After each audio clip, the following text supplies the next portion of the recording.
बाकायदा स्टॉक्स के नाम भी उन्होंने ले लिए। अवधि का पोर्टफोलियो बनाना है और इसमें बैंकिंग फाइनेंशियल को जगह अगर देनी है तो उसके लिहाज से भी जरा शेयर समझ लेते हैं।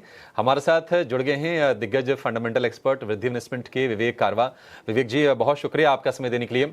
आरबीआई देखिए पूरी कोशिश कर रहा है कि जितने लिक्विडिटी का सपोर्ट सिस्टम को दिया जा सकता है वो दे दिया जाए, और उसका असर भी हमें देखने को मिल भी रहा है बाजार में। आप एक काम कीजिए, थोड़ा सी उलझन को और आसान कीजिए। अब सारे जब एनबीएफसी चल रहे हैं चुनना मुश्किल हो जाता है। आप जरा बताइए कि आपके हिसाब से कौन एक एनबीएफसी वेल प्लेस्ड है, और प्राइवेट बैंकिंग की अगर बात करें तो आपको क्या पसंद आ रहा है उसमें? हाँ, गुड आफ्टरनून अभिषेक। काफी दिनों के बाद आपसे मिला हूं मैं। इनफैक्ट तो देखिए, आपका कॉन्वर्सेशन मैं सुन रहा था, और जब सुन रहा था, आज की एक न्यूज रिपोर्ट है इसके बारे में, माइक्रो लोन्स के बारे में, कि back to worse micro finance NPAs hit 50,000 crore.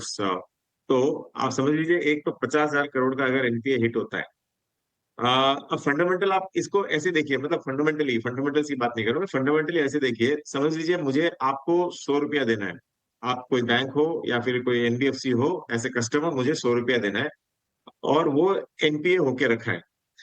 अब आप देख रहे हो कि अब मतलब आपने अपने बुक्स में 100 रुपया एनपीए अगर कंसिडर करके रखा है, मैंने अगर 100 रुपया लोन लिया है और आपने उसको 100 रुपया एनपीए कंसिडर करके रखा है, तो आपका प्रोबेबल लॉस आप दिखा रहे हो बुक्स में कि 100 रुपया एनपीए है। अब आरबीआई रिलैक्स करता है कि भाई आप पूरा 100 मत लो, उसका चाहे 80 ले लो, और 20 रुपए आप फिर भी अकाउंट्स में ऐसे गुड लोन आप दिखा सकते हो। तो आपने 80 लिया।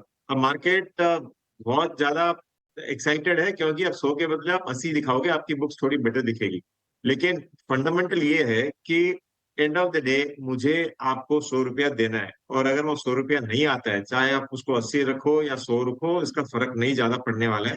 तो मुझे लगता है कि ये मूवमेंट आज या कल में वापस फिजल आउट हो जाएगा, और बैक टू बेसिक्स हम लोग इसको देखना चालू करेंगे।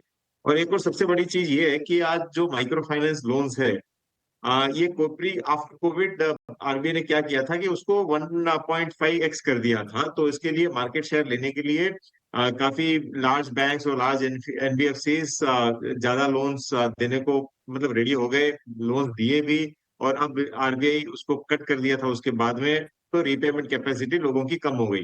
तो आज अगर 50,000 करोड़ एनपीए है, और ऑलमोस्ट 13%, हम लोग दिसंबर में 13% एनपीए लेवल्स पे टच किया हुआ है।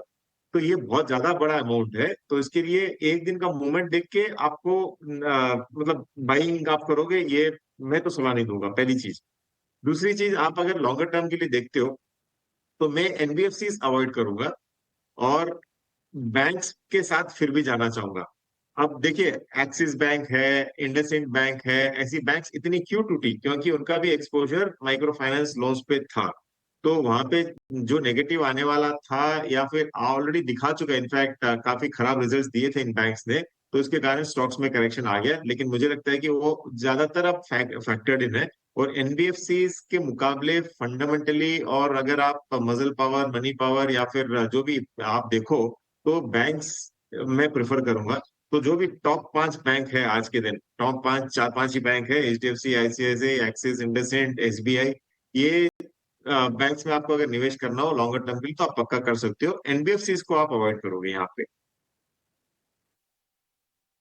एनबीएफसी अवॉइड करने की सलाह दे रहे हैं। जो दिग्गज जो प्राइवेट बैंकिंग प्लेयर्स हैं जिनके नाम आपकी स्क्रीन पर अभी चल रहे हैं, आप वहां पर पोजीशन ले सकते हैं।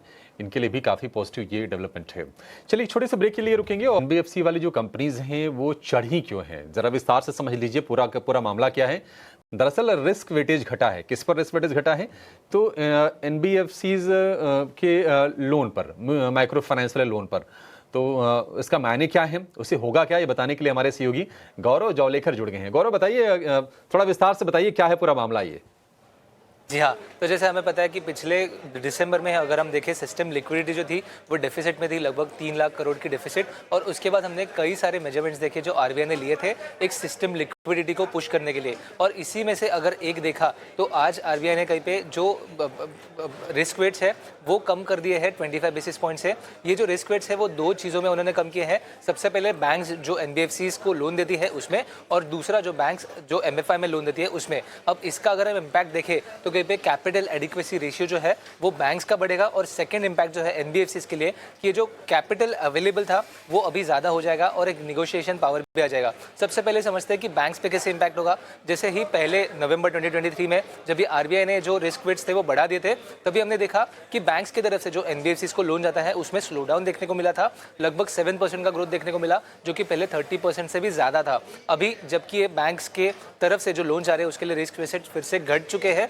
पहला इंपैक्ट आएगा बैंक्स के ऊपर जो एनबीएफसीज में ज़्यादा एक्सपोजर रखते हैं, उनका CET1 रेशियो जो है वो सुधरते हुए हमें देखने को मिलेगा। और उसमें कुछ ऐसे बैंक्स आते हैं जैसे bank of Baroda, federal bank, या फिर अगर हम बात करें SBI, ऐसे कुछ बैंक्स हैं जहाँ पे 30 बेसिस पॉइंट से भी ज़्यादा एक CET1 अक्रीशन जो है इस मूवमेंट की वजह से देखने को मिलेगा।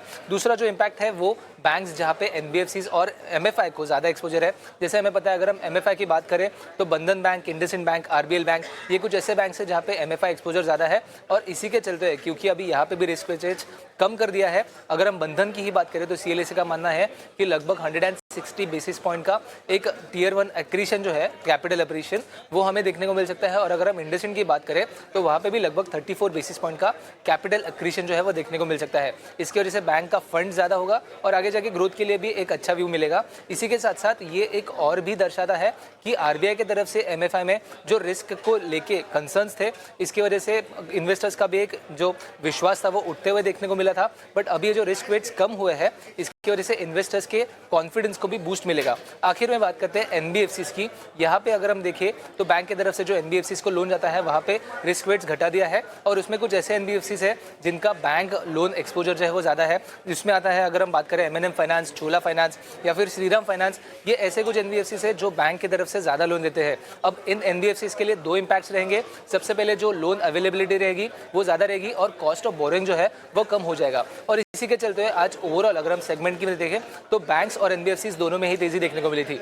अगर पिछले दिसंबर से ही देखें तो रेपो रेट कट हो चुका है। इसी के साथ साथ आरबीआई जो है वो OMOs और VRR जैसे एक्टिविटीज़ कर रहा है। और इसी के साथ साथ ये जो और एक एक्टिविटी जो थी जिसकी वजह से जो रिस्क वेट्स है वो कम किए हैं, वो लिक्विडिटी पुश करने के लिए काफ़ी ज़्यादा हेल्प करेगी। और इसी के साथ साथ अगर हम आगे भी देखें तो एक ट्रेडिशनल और एक सिस्टमेटिक ग्रोथ जो है वो बैंक को देखने को मिल सकता है।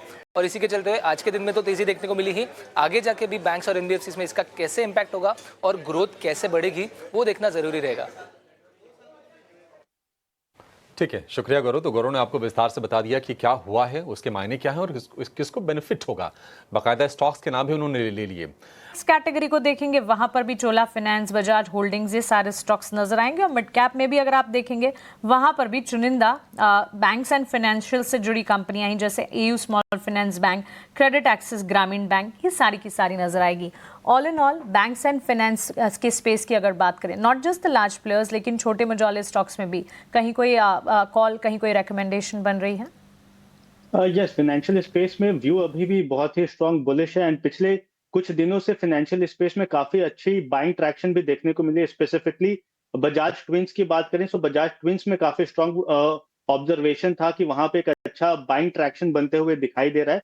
बट हालांकि अगर हम श्रीराम फाइनेंस, चोला फाइनेंस, इवन सुंदरम फाइनेंस की भी बात करते हैं तो यहाँ पे एक अच्छा ब्रेकआउट देखने को मिल रहा है। श्रीराम फाइनेंस में पिछले 3 दिनों से वॉल्यूम के साथ बाइंग ट्रैक्शन देखने को मिल रही है। टेक्निकली अपने सारे ही short term moving average and even 200 day simple moving average के ऊपर भी निकला है। सो करंट लेवल्स पे भी काफी स्ट्रांग लग रहा है। ये अभी से पोटेंशियल रखता है हायर लेवल्स पे 625 से 30 को टेस्ट करने का।